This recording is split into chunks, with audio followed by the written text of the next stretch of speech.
All India Radio presents Morning News.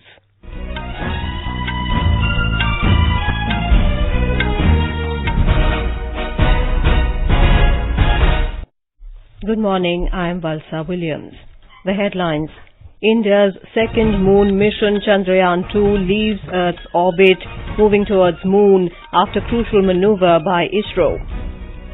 Prime Minister Narendra Modi says his government has been able to achieve major milestones because of its clear policy and right intentions. President Ram Nath Kovind to address nation today on the eve of 73rd Independence Day. Jammu and Kashmir government to host Global Investors Summit in October this year in Srinagar. And in cricket, India and West Indies to play third ODI in Port of Spain today.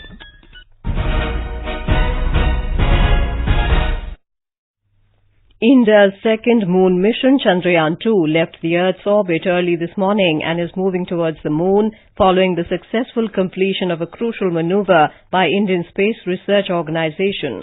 ISRO said it has carried out the manoeuvre called Translunar Insertion at 2:21 a.m., following which the spacecraft successfully entered the lunar transfer trajectory. A report. The entry of Chandrayaan-2 in the new trajectory in space will make it closer to the lunar orbit than ever. The distance of about 4 lakh kilometers from the Earth to the moon-centric orbit will now be covered in just 7 days.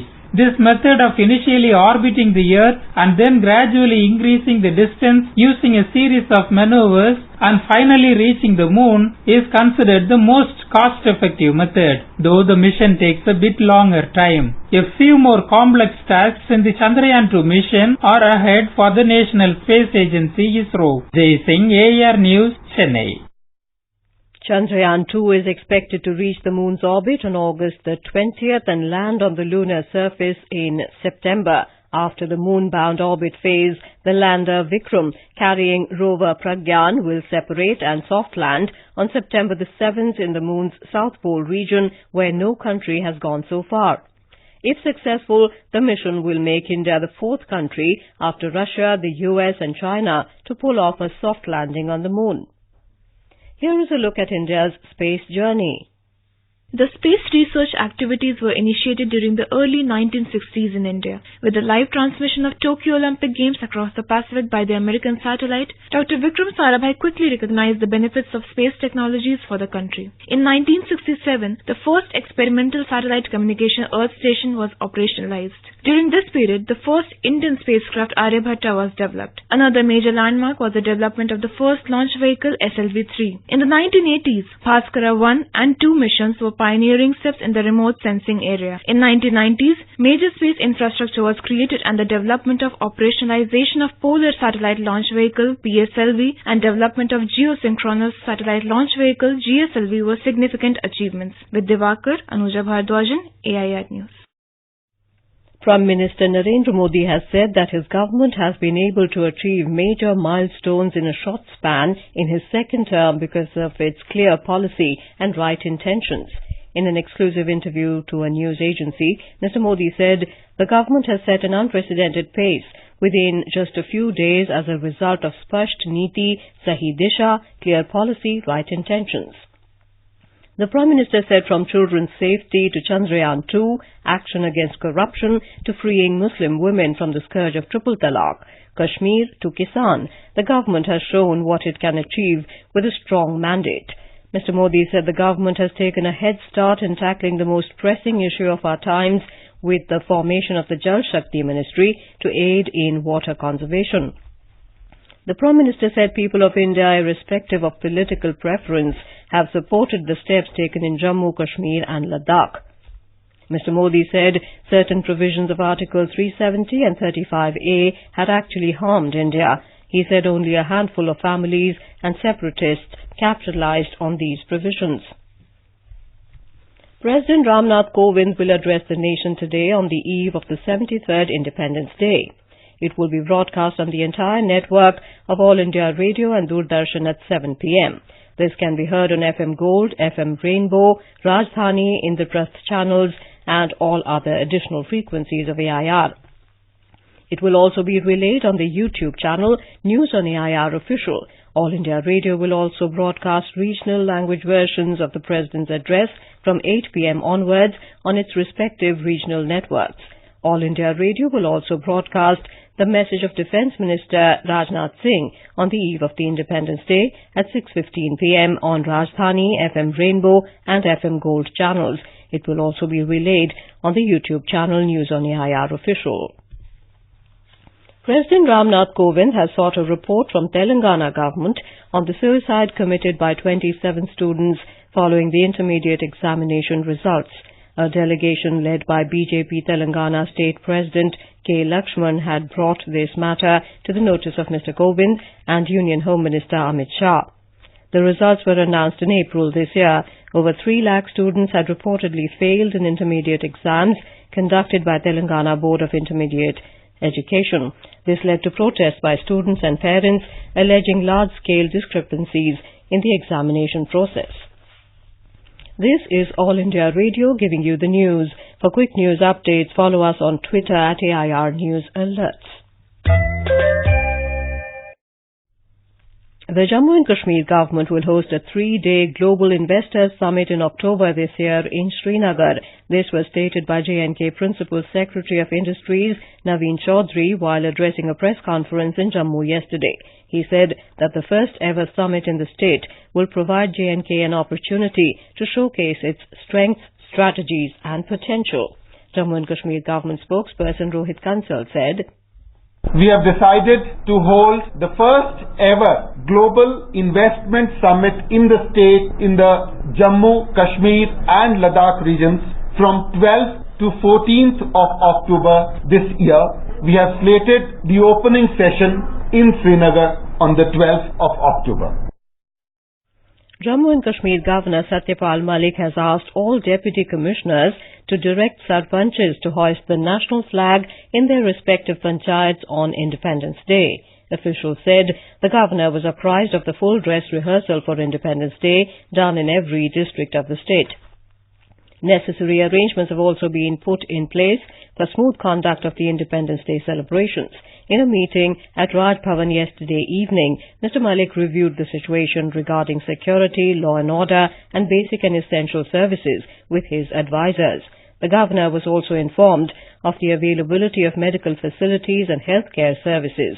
Talking to AIR News, State DGP Dilbag Singh said, Situation in the state of Jammu and Kashmir is quite normal in Jammu region now, barring 1 or 2 towns where some restrictions are still there. In Kashmir Valley, we are having restrictions in the major towns, and in the rural areas, restrictions are eased to quite an extent now. In the cities also, we'll be giving some relaxation from time to time today during the day as people wish to open their shops, and we would be giving relaxation in some towns today. State government spokesperson Rohit Kansal said there is no report of any significant incident during the last 24 hours. He said local authorities are closely monitoring the situation and restrictions are being eased in many areas on the basis of their assessment. Poland, the current president of the UN Security Council, has said that India and Pakistan should bilaterally resolve the Kashmir issue. Poland's Foreign Minister Jacek Czaputowicz told reporters at the UN in New York that both countries can work out a mutually beneficial solution bilaterally. He said Poland agrees with the EU's position on this issue. Last week, the EU had said that it supports a bilateral political solution between India and Pakistan over Kashmir, which remains the only way to resolve the issue. Modernization of the armed forces is a priority of the government. It is working tirelessly to make Indian armed forces self-reliant. The security situation in Jammu and Kashmir, despite challenges, has been brought under control through relentless operations by the army, both along the line of control and in the hinterland. In Northeast region, intelligence-based operations have been launched along the Indo-Myanmar border to maintain peace. In his Man Ki Baat address in February this year, after the Pulwama terror attack, Prime Minister Narendra Modi had stressed the need to take up the challenge of terrorism, forgetting barriers like casteism and communalism. देश के सामने आई चुनौती का सामना हम सबको जातिवाद, संप्रदायवाद, क्षेत्रवाद और बाकी सभी मतभेदों को भुलाकर करना है, ताकि आतंक के खिलाफ हमारे कदम पहले से कहीं अधिक दृढ़ हो, सशक्त हो और निर्णायक हो। हमारे सशस्त्र बल हमेशा ही अद्वितीय साहस और पराक्रम का परिचय देते आए हैं। शांति की स्थापना के लिए जहां उन्होंने अद्भुत क्षमता दिखाई है, वहीं हमलावरों को भी उन्हीं की भाषा में जवाब देने का काम किया। Our correspondent has filed this report. The government is laying emphasis on indigenization of defense production and equipment along with strengthening of the defense forces. FDI policy in defense sector has been liberalized. Entry barriers for MSMEs have been reduced, resulting in doubling of defense licenses issued from 215 in 2014 to 440 in 2019. The government is also planning to encourage private industry investment in defense sector while strengthening defense public sector units and ordnance factory board. Defense industry production was at 80,000 crore rupees in 2018-19, of which 16,000 crore rupees was the contribution from the private sector. With Swati, Suparna Sekia, AIR News, Delhi. The Maharashtra government has said that it will conduct disease-wise survey of the flood-hit areas for effective response to the situation arising out of any outbreak. In a statement issued in Mumbai yesterday, the Health Department said the aid surveys are also being conducted on the basis of diseases like fever, diarrhea and jaundice. Public Health Minister Eknath Shinde said there are 570 medical aid teams in the flood-hit areas, of which 196 are in Kolhapur and 144 in Sangli, providing various health services. The flood situation in Karnataka has improved, with the water level receding in 21 districts across the state and relief and rescue operations in full swing. Almost 7 lakh people have been evacuated in the last 10 days. State and National Disaster Response Forces also rescued over 50,000 animals. Meanwhile, Chief Minister B.S. Yediyurappa visited flood-affected areas in his home district of Shivamoga to assess the damages to houses, crops, roads and buildings by torrential rains. Consumer Price Index-based retail inflation eased marginally to 3.15% in July on the back of softening fuel prices. Retail inflation was 3.18% in June 2019, while it stood at 4.17% a year ago. In cricket, the third and final one-day international match between India and the West Indies will be played today in Port of Spain. The match is scheduled to begin at 7 p.m. All India Radio will broadcast running commentary on the match, alternately in Hindi and English from 6:30 p.m. onwards on Rajdhani and FM Rainbow Network. After the final ODI, the two teams will battle in a two-match test series starting from the 22nd of August at North Sound, Antigua. And now for an overview of today's newspapers, it's over to Tanvi Taneja. Thank you, Valsa. The situation in Jammu and Kashmir continues to receive prime focus in the press. Supreme Court gives government more time to lift J&K curbs, says sensitive issue, headlines the Indian Express. Pak plays Afghan card to get US support on Kashmir, leads the Hindustan Times. Centre sets the ball rolling for J&K polls, is the lead in the Hindu. Need freedom, not aircraft, to visit J&K, Rahul tells Governor. The Pioneer carries Rahul Gandhi's response to the J&K Governor's offer of an aircraft for him to visit the valley. Auto sales see steepest slump in 2 decades, reports the Financial Express. Bulls trip over auto pile-up, follow Asian peers into red, leads the Economic Times. And finally, huge Raj-era drain found in Old Delhi. The Times of India reports on the Delhi Jal Board recently stumbling upon a massive British-era sewer line in Chandni Chowk that is being seen as a permanent solution to the area's waterlogging problem. And with that, it's back to you, Valsa. Thank you, Tanvi. And now before we end the bulletin, the headlines once again. India's second moon mission Chandrayaan-2 leaves Earth's orbit, moving towards moon after crucial manoeuvre by ISRO.